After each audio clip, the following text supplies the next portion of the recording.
You just realized your business needed to hire someone yesterday. How can you find amazing candidates fast? Easy. Just use Indeed.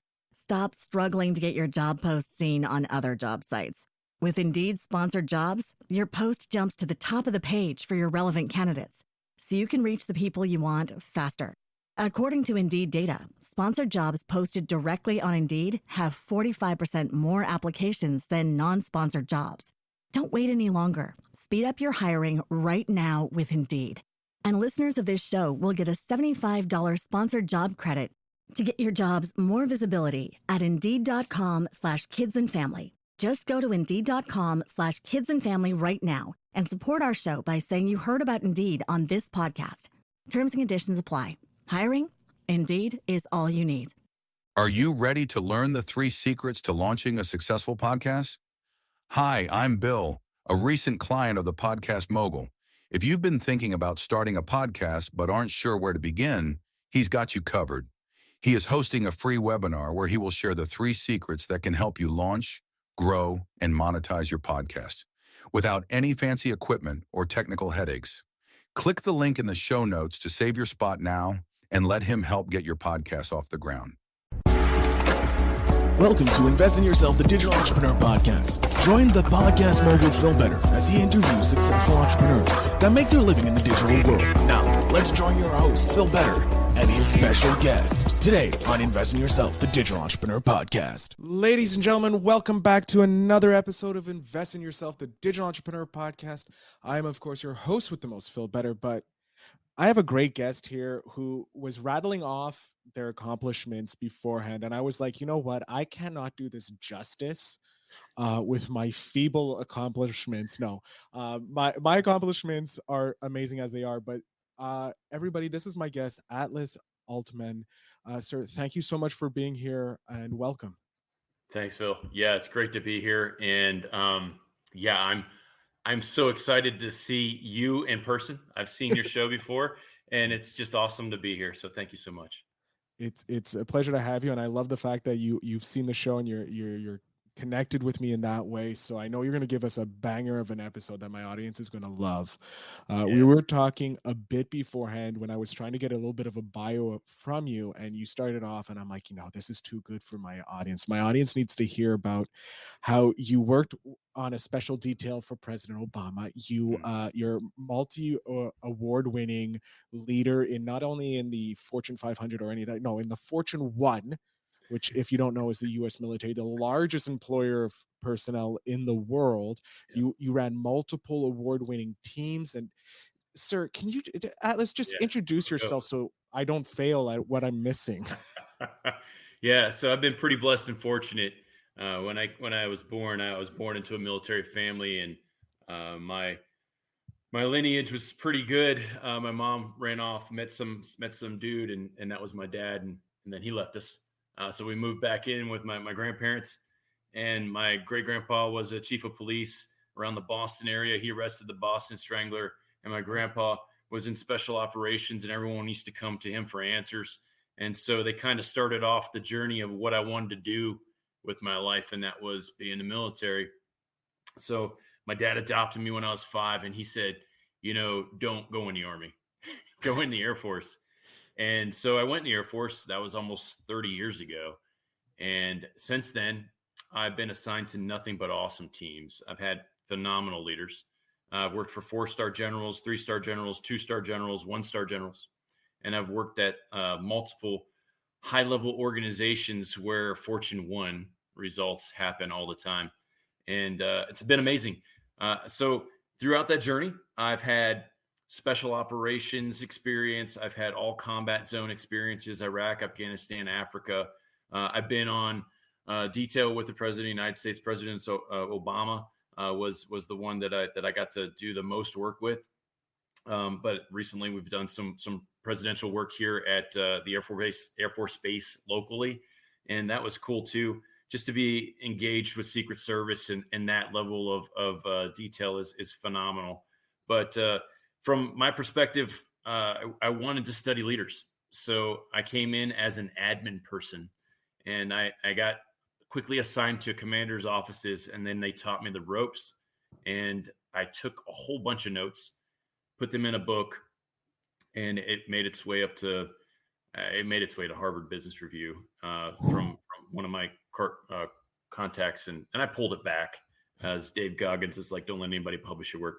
But anyways, through all of the notes that I took with all of those generals, the president of the United States, and then every team that I've been associated with has either broken the door down on innovation or technology, or just ran through a wall to make things happen in a new and unique way.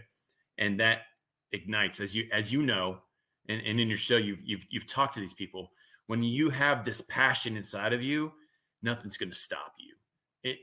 People are going to try, but nothing's going to stop you. So I've been with those people for almost 30 years. And now about 3 years into doing this on my own, where I'm doing digital entrepreneurship, I'm doing a lot of podcasts, I'm doing books, and I'm taking this award-winning experience that I had and giving it back to people in stories. So recently, last year, I just got rated in the top 150 of the nation speakers for President Obama's story, talking to leadership and kind of what I do for commanders right now and business executives, and just bringing them up to the next level and bringing back things that should be basic, but aren't because of the societal influences. So I hope that gives you a good intro of who I am. It's better than what I could have said. I would have fumbled more times than a football player with sticky hands. That doesn't make sense. But anyways, so Atlas, what made you decide? Like, obviously, you come from the military lineage, so that was obviously nearly a no-brainer choice, and Yeah. obviously, it's paid off in spades. Being connected to the leaders that can teach the most about leadership, running being a 4-star general isn't the easiest thing in the world, and you have to learn leadership skills from that. What made you want to go out on your own? Like, you had probably the cushiest job, nearly, if you will. You said, no, I'm going to risk it all and go out on my own. What was that? Why? Yeah. So I've been in command 5 times. The last time I was in command, they brought in a corporation that I won't name, and they wanted to do next level leadership, and they put together a course specifically for us. And about 2 days in, I'm looking around the room at these other commanders, and this is all basic stuff that we've already covered. It's advanced to a lot of people, but the military spends a lot of time and money in their people. So I've managed billions over the course of my career. I've managed thousands of leaders and brought them up to the next level. Whenever someone who's done the same thing comes in, I expected better, but it's not what was delivered. So I started calling the other commanders around the world. I'm like, hey, are your commanders, are your bosses, are your generals coming down with something like this? And they're like, yeah, and it sucks. So I created a mini course of sorts, like everyone talks about, before that was a thing. And I started putting mini courses together for specific groups of leaders, because everyone teaches new leaders. Like, that's a thing everyone loves to talk about. And people talk about executive leadership. There's charm schools everywhere. But in between, it's a sea of unknowledge. People don't understand where they need to go, and no one wants to help each other because it's a rough sea. So getting out of the boat to help someone else means sometimes you might lose your boat, and people are just scared to do that. Mm-hmm. So I created a ship to help other people figure out where their leadership is going. And that destination turned into a course that became very popular. And then I made it into a book. And now it's something that I offer to just about anyone in small chunks. So many courses. I have 3 mini courses right now that are put together for a kit for kids.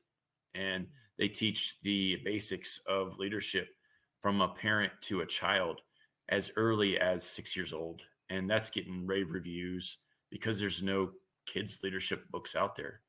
So I'm filling holes in leadership based off of something that I see a need for. And man, and I'll tell you the story of the first book we published. My kid was 14 at the time. And he's like, Dad, I'm going to be driving soon. How do I make money? And I'm like, bro, write a book like me. And he's like, yeah, we should write a book. I'm like, who is we? I don't speak French. And so he's like, look, you write a book, I'll write a book. So we got together. And of course, I wrote the book. And he's like, that's pretty good. Let's go with that. I'm like, man. So he started editing that. And we got an illustrator. We published it. And the next day, we're a bestseller, a best-selling team. So I was like, that's pretty cool. You can put that on your resume. Maybe you'll get a job as an editor. He's like, yeah, okay. He's like, let's do it again. So we did it again. Same result, bestseller the next day. And I was like, dude, let's look at our process, man. We got something here. So the third time we did it, we made #1 on Amazon. And that was in December of last year. And it stayed on the best-selling list for multiple weeks. It took off quite well. And it was a bestseller until February. It was a #1 in January for 2 weeks in January as well. So we put all that together, and it's a process you can get right on my website. It's $97, which is ridiculous for combining 3 years of experience and test, and $20,000-$30,000 worth of people just coming through trying to figure it out. And we're selling it for $97, 9 steps, and you can become a best-selling author. And of course, we also have other packages. But every time people find that out, I did a book signing this weekend, and they're like, wait a minute, I could be a best-selling author? I'm like, why aren't you already? I mean, it opens up so many doors, man. So now I'm on stages. Now I go to events. Now I'm talking to people, and they don't care about my time with the president. They don't care about the 4 degrees that I have. They don't care about war zones. They're like, how did you become a bestseller? And I'm like, really? I have all this, and you only care about the money part. What is this? Yeah. It's not what you think it is. No, but that's cool. what it is. They want that quick fix, and it probably comes. The reason why you were a bestseller is because you've been able to teach these stories to the thousands of leaders beforehand and break it down. And now you have a process. You know how to break down the course. You know how to break down things. So now you know how to teach this for other people. Yeah, Phil. And you know what? Like, being on stage is cool, and people always remember how they felt whenever you're on stage. But with a book, man, they can reference it all the time, and twice whenever they're with their kids or whoever they're trying to teach. And so it's cool, man. I'm a big book advocate, especially in the digital spaces.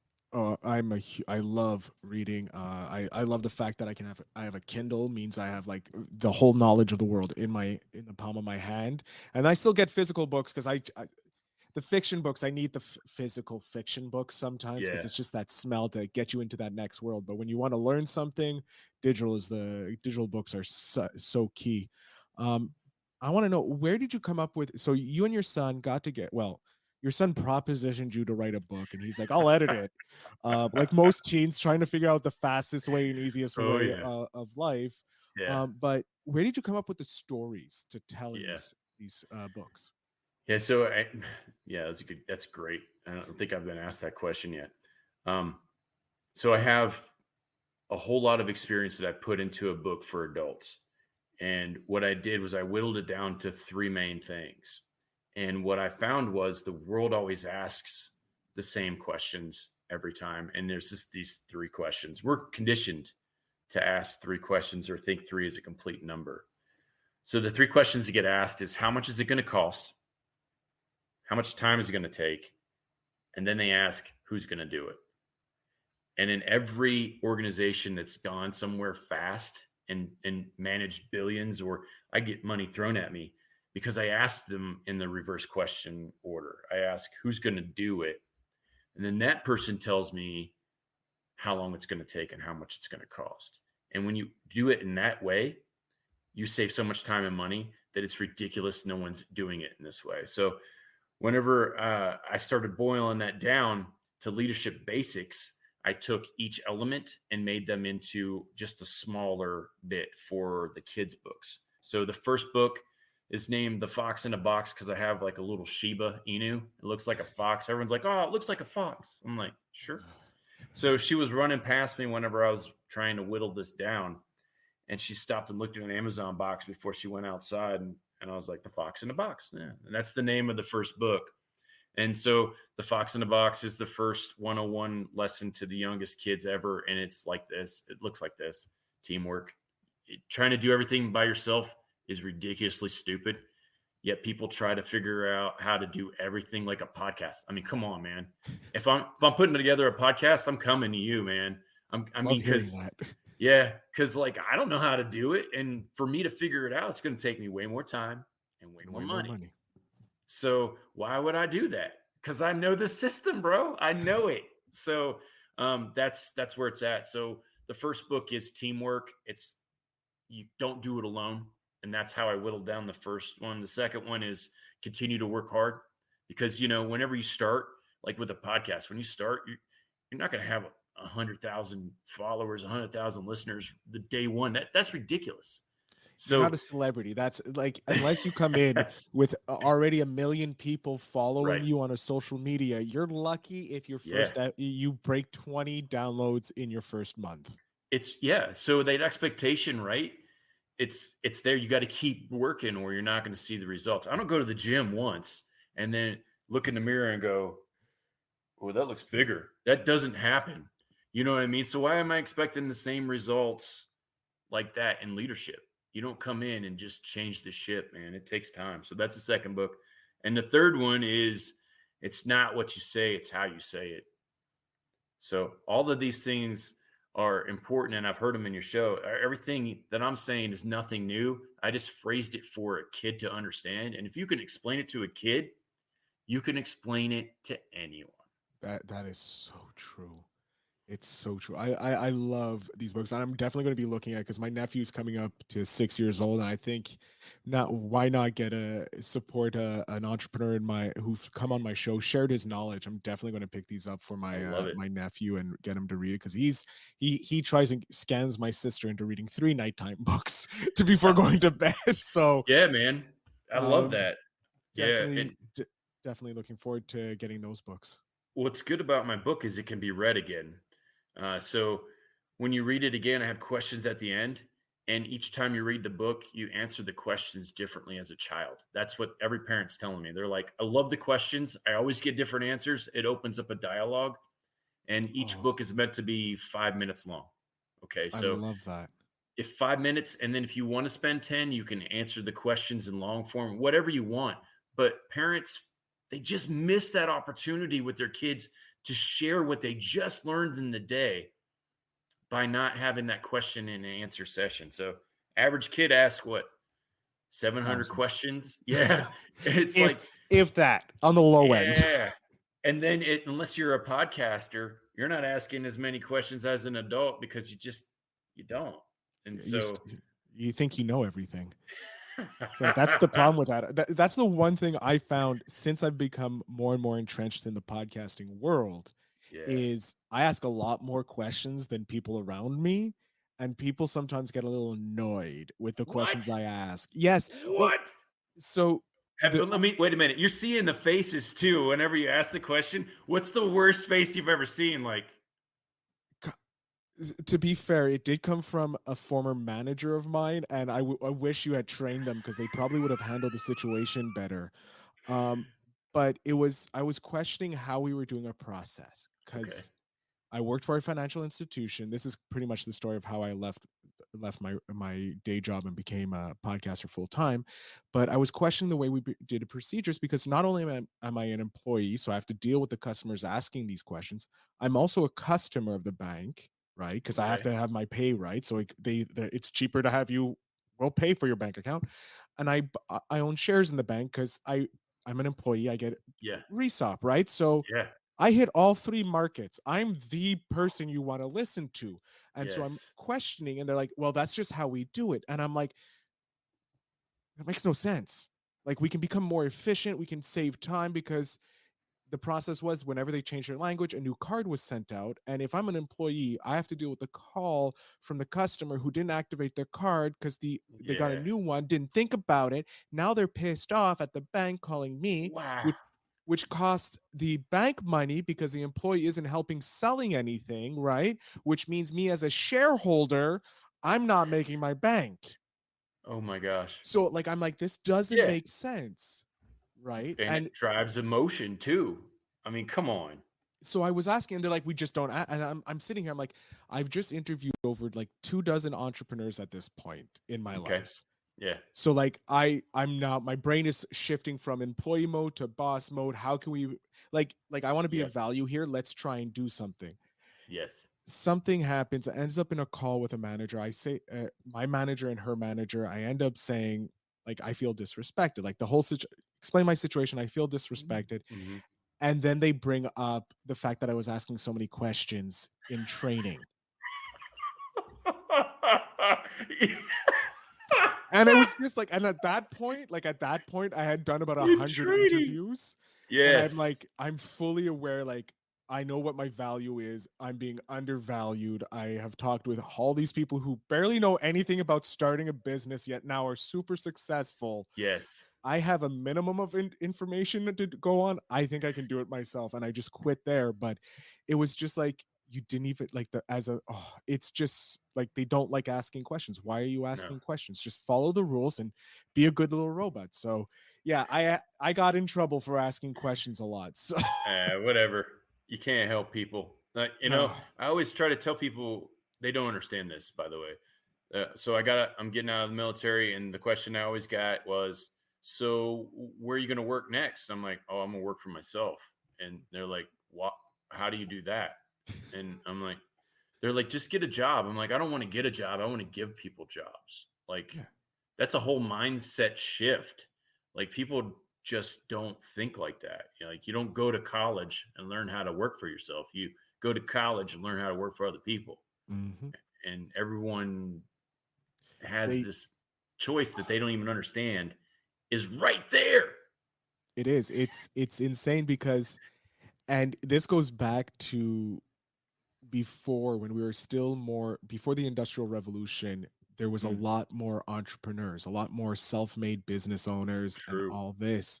And then we had the industrial revolution and we needed employees, so they Mm, created school, which I have no problem with school because higher education for some are important, especially in the technical world we need yeah, more scientists, we need more sure. data analysts. Like this is Yeah. important. You can't, Yep. Exactly.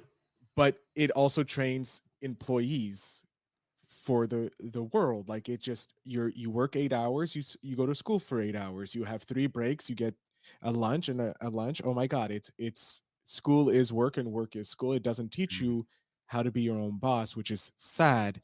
But I'm glad now that we have these podcasts like my own, where I get to talk with people like yourself who went from the 9 to 5, quote unquote, working for yep. the military. Is not normal 9 to 5, but it is the 9 to 5. You had to get up. Maybe it was 7 to 4. I don't know. And you're going into business for yourself. You're becoming an Yeah. entrepreneur. I've talked with entrepreneurs who started right out of college and became digital success and started using the internet to make money, just like you did with your book. And you're teaching Yeah. people for $97, which is ridiculously cheap. Some of the It is. people I've seen have charged triple that amount just to become a bestseller. So, Yeah. and now you have a 3-time bestseller. Makes no brainer to go with his system. And Yeah. he's won awards on top of it. Like that just like sells itself. Yeah, my adult book, Rule of Three Leadership, how elite leaders win, is guaranteed bestseller status. I hired a super awesome marketing team, and when I was talking to them, they were like, "So tell me about yourself." And I kind of went into a little bit of, I went into a little bit of what we just talked about, and they're like, "You've actually done this?" Yeah, I'm like, "Yeah, I'm not Simon Sinek. I'm not coming up with theories. Like I've actually seen this work." Yeah. And they're like, "Oh, good. I think we're gonna have an easier time with you." I'm like, "Let's go."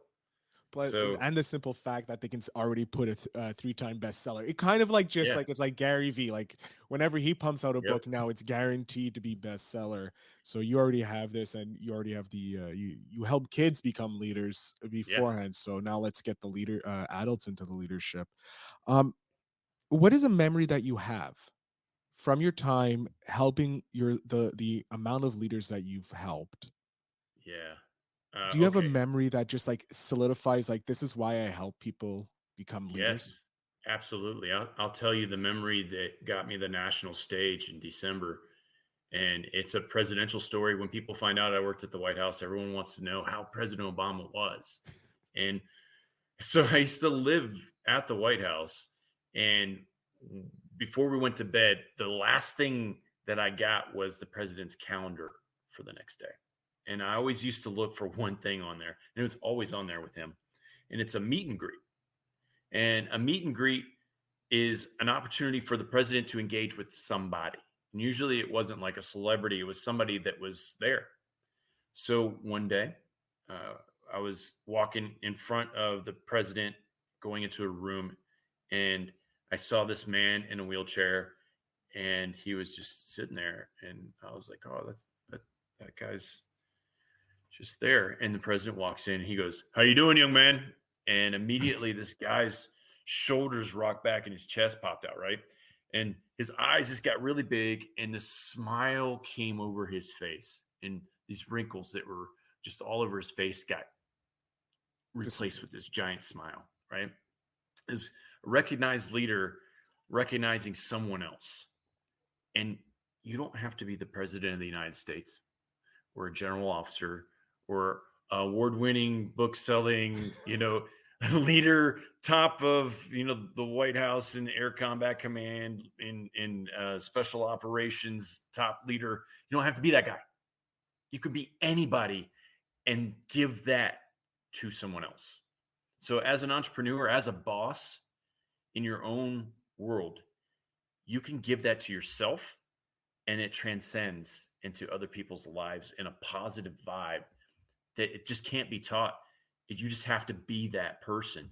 And it's amazing that I had to go to that level and see that happen to realize, hey, that's for me. Like, that is for everyone, but it's really like, why am I not being positive to people? I have no reason not to be. Why am I not bringing a positive message to people? Why am I not really caring about somebody? Politician or no, President Obama was a very, very social person, and he loved to talk to people. And that's one of the stories that I always tell about him that I had to pull that I'll share with your audience. That I had to pull out of the memoir, and it really changed me and who I am. And now I get a lot of messages. I still do. I got one this morning on social media because, I posted something about my career, and they were like, hey, you were the best commander I ever had. I had an exit interview and you actually listened to me. And I'm like, yeah, of course I did. I had something to learn from you. And I guess I was one of the few people that gave people an opportunity to actually let me hear them. And it's all my experiences like that. They come through and they just shine bright, man. They shine bright. Oh, I love that. Like, I'm listening there. I'm like, I'm getting inspired. I'm like, why am I not doing that? Bringing this level of positive, like you are. I can do better. I can make people feel better, but I'm with my name. But like, if President Obama can do that, and he has the weight of the free world on his shoulders, and he can still come in and make sure that every single person he meets has a positive experience, like, then I can do that. Like you said, I don't have to be the president. I don't have to be the leader of a free world or have any stars or accolades. I can just do that with every single individual I meet. So I love that, because that's a great tip also for my audience. Like, make everyone feel amazing meeting you so that they have this great experience. But I would love another tip on leadership, more on leadership directly for people going into business for themselves, because being your own leader is one of the biggest things, and sometimes a hard thing for people.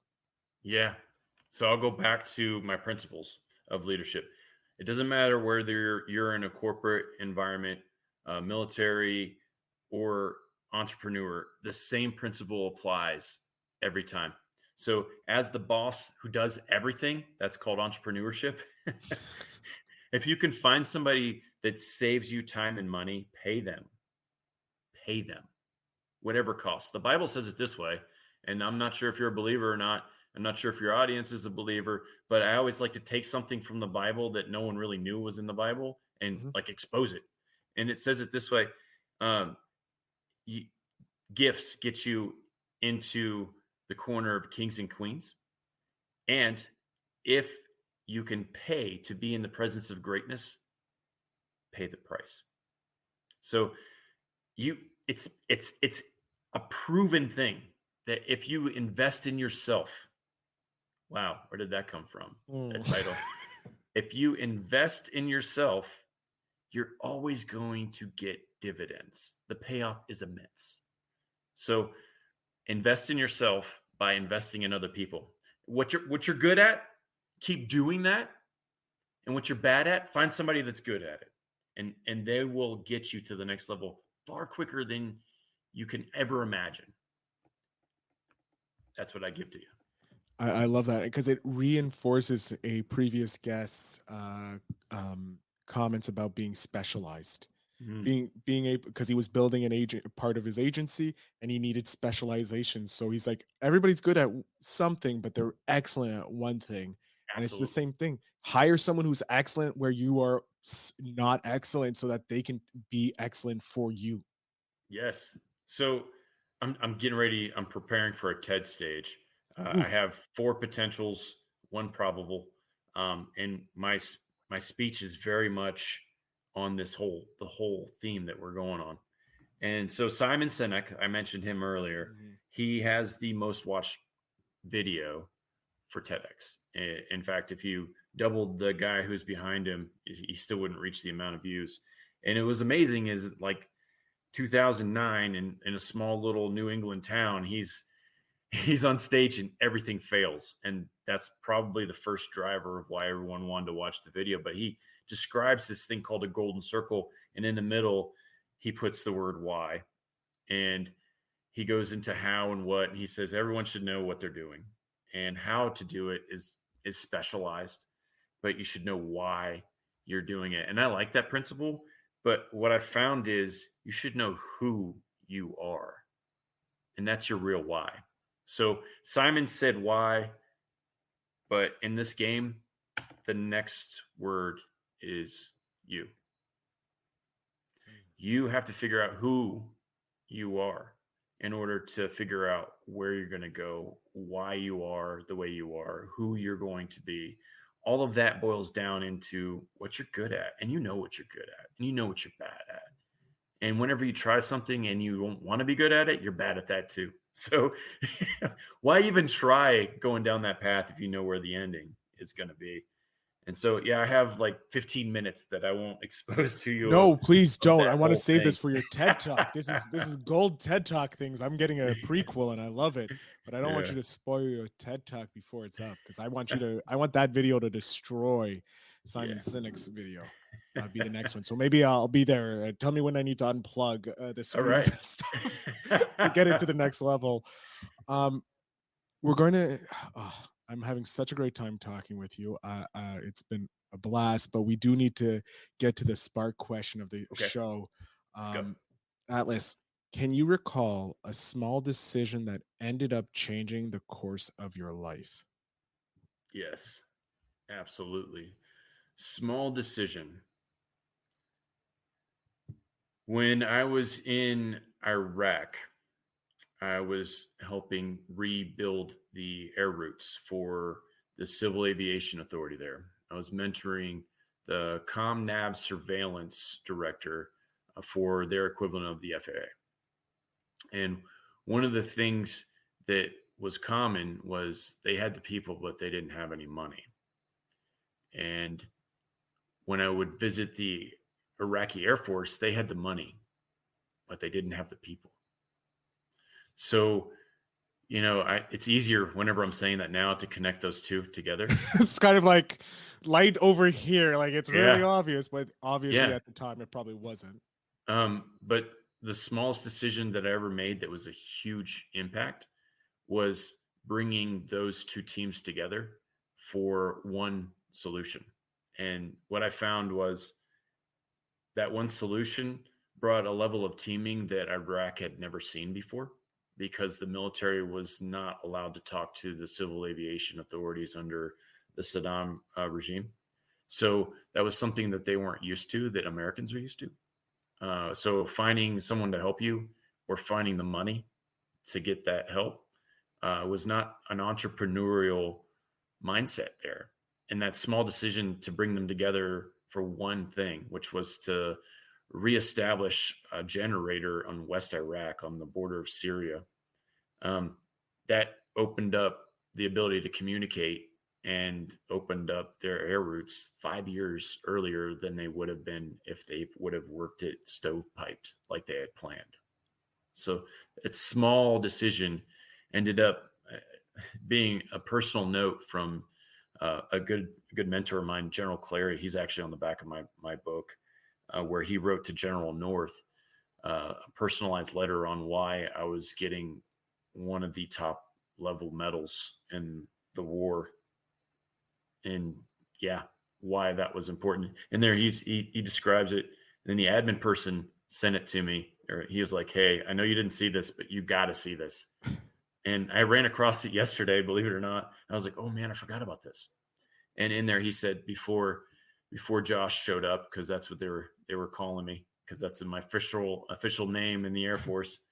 The Iraqi leadership needed some help, and he pieced it together and saved it from destruction. And strategic impact is never usually seen from someone at his level, but without him, we couldn't have done what we did. And I was like crying a little bit when I read the letter. That is huge. So yeah, I got the Bronze Star Medal as a captain, and as an Air Force guy, that's not something that we get. And as a captain, that's not something that we get at all. So that kind of set the course, and that allowed me to open up the tactical organization we pulled together. The next couple of years, we stood together with 4 other organizations and made a worldwide tactical unit that was first of its kind. And then that pushed me into the White House to work on their teams there as a military liaison, pulling all the elements together. And then that eventually worked into me being at the White House proper for a couple of years and spending lots of time on the sidelines of history. And then opened up the door to more special operations units, opened up the door to more commands. And now, like I said, every organization that I've been in, every commander that I've been associated with has been the best in the Air Force, if not the Department of Defense. And I feel very blessed to be in the presence of all this greatness and watch it all unfold, because it's really cool. It's really cool, you know? And now, I mean, I'm doing it for the CEOs now as they hit different levels. Like there are different plateaus. And in order to get from one bridge to another, you have to take another leap of faith, just like you're starting over. And whenever they take that leap and they see millions of dollars flow to them, that's an amazing thing to watch too. Yeah. You know what I mean? So I like it. I like to do what I do. I could tell, like, you started off this show with like the passion inside you, like it's just burning. I can see the passion with just in the smile in your eyes, and how you talk about all the memories and the tips and all your stories. My God, I'm pretty sure we could spend 3 hours talking and not even scratch the surface of the knowledge you have. But unfortunately, we do need to wrap it up. So I'm going to jump off stage here, Atlas. I want you to let my audience know where they can get your books, both your children's books, your adult books, everything regarding leadership, how they can actually work with you. So the floor, sir, is yours. Awesome. So Josh Atlas Aultman, everyone calls me Atlas. I go to leaderskit.com for all of my books. You can get them there signed, personalized. I make kits for kids and I make kits for adults. So the kits for adults come in many different forms. One of them is, if you're going to write a book as an entrepreneur, you should. I can get you to bestseller status. The $97 package that we talked about earlier is not a guarantee. I do offer guarantees for just a little bit more. And that looks really good whenever you're trying to open the door to your next venue. I also have one-on-one coaches, and I have stages that are in the Phoenix area. Our next event's happening in March. But we help people get to the next level of leadership where there is nobody in that space. So if you're interested in coaching one-on-one, being a bestseller, or any of my books, you can go to leaderskit.com and we will hook you up. Excellent. Atlas, thank you again for being on the show and sharing your story and your journey and some of those great leaders. I needed to hear the leadership tips. This is still a show that's for me. but it's a lot more for my audience. So I want to thank you very much for coming on the show today. Yeah, thanks for having me, Phil. I love the name, love the show. I'm gonna be a constant fan. Trust me, I love it. you're gonna always gonna see that little view pop up from me. Awesome. I love it. To my audience, make sure you check out the link in the links in the show note to connect with Josh Atlas so that you can get his leadership kits and start them young. Because I'm getting them for my nephew. You might as well start as well if you have kids, because I think it's the bee's knees, as I've been saying recently. I don't know why, but I think it's one of the greater sayings out there. But to my audience, to Josh, to everybody, remember to always invest in yourself.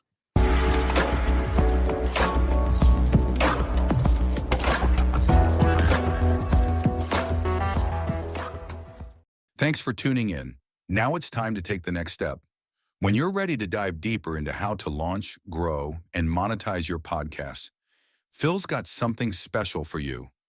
Join him for a free webinar where he'll reveal the 3 secrets that have helped countless entrepreneurs succeed in podcasting. Click the link in the show notes to save your spot, and let's turn your podcasting dreams into reality. You just realized your business needed to hire someone yesterday. How can you find amazing candidates fast? Easy. Just use Indeed. Stop struggling to get your job post seen on other job sites. With Indeed sponsored jobs, your post jumps to the top of the page for your relevant candidates, so you can reach the people you want faster. According to Indeed data, sponsored jobs posted directly on Indeed have 45% more applications than non-sponsored jobs. Don't wait any longer. Speed up your hiring right now with Indeed. And listeners of this show will get a $75 sponsored job credit to get your jobs more visibility at Indeed.com/kidsandfamily. Just go to Indeed.com/kidsandfamily right now and support our show by saying you heard about Indeed on this podcast. Terms and conditions apply. Hiring? Indeed is all you need.